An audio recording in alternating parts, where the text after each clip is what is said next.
Senhor presidente, senhoras e senhores deputados, chegado o momento de compartilhar com o Brasil uma reflexão, uma séria reflexão a respeito da multiplicação quase que exponencial no caso dos linchamentos no Brasil.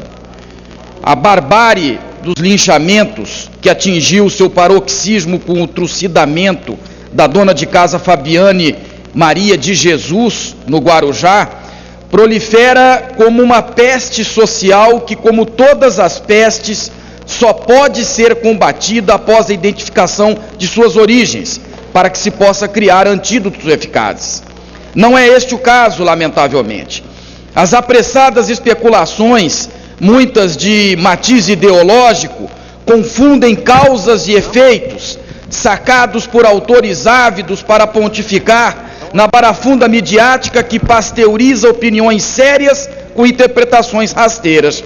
O fato é que a brutalidade coletiva, consumada no linchamento de uma mãe de família pacata, enfermiça, religiosa e, sobretudo, inocente, confundida pela turba com uma sequestradora de crianças, em consequência do uso leviano de mídia social, despertou da letargia e da trágica tolerância uma sociedade que, de repente, se vê confrontada consigo mesma nas imagens dantescas repetidas com nauseante furor midiático.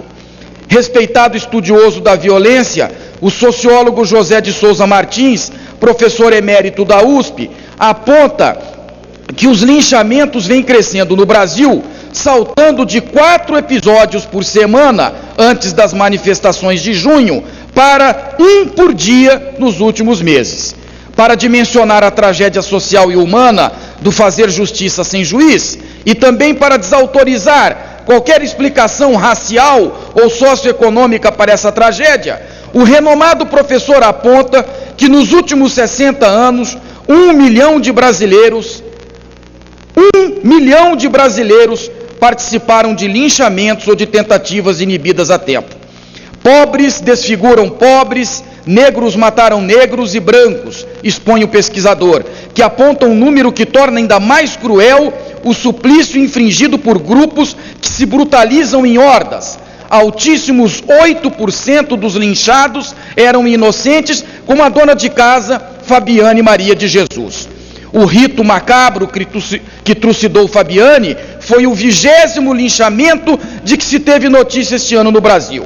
Adilson Feliciano, outro inocente como ela, foi barbarizado até a morte em Joinville, a 18 de abril, acusado de estuprar uma menina, ainda que a mãe dissesse que... Não se trata, porém, de discutir se as vítimas de linchamento são culpadas ou inocentes de crimes pelos quais são massacrados. Está em questão como gravíssima e intolerável afronta continuada à lei, aos princípios morais e humanos, a origem desses surtos de selvageria, que eclodem como espasmos de uma patologia social mais profunda e perversa. Há os que apontam, não sem razão, o descrédito das instituições e a ausência do Estado, como causa dessa brutalidade social que se dissemina em atos aleatórios de barbárie. Mas isso não explica tudo, e já estou concluindo, senhor presidente. Há desvãos trevosos, territórios desconhecidos pelas teorias sociais contemporâneas, que precisam ser desbravados com seriedade, para se chegar ao gene da insensatez, que insufla em grupos pacatos um instinto de manada, brutalizado em vingança. Concluindo. Brutalizado em vingança coletiva execrável. A propósito da falta de sentido em se combater o que não se conhece, em entrevista ao Estadão do último domingo, o filósofo esloveno Slavoj Žižek, renomado estudioso da violência contemporânea, após admitir com notável honestidade intelectual desconhecer remédio contra o agravamento da criminalidade em escala global, sentencia: antes de uma teoria sobre o que devemos fazer, precisamos de uma teoria sobre o que diabos está acontecendo. Mais definitivo e apropriado impossível. Para concluir, senhor presidente, o Congresso Nacional tem o dever constitucional e a responsabilidade moral de promover com urgência o diálogo aberto e franco com os mais diferentes segmentos sociais, acadêmicos e políticos, sobre as raízes dessa patologia social disfarçada de justiçamento.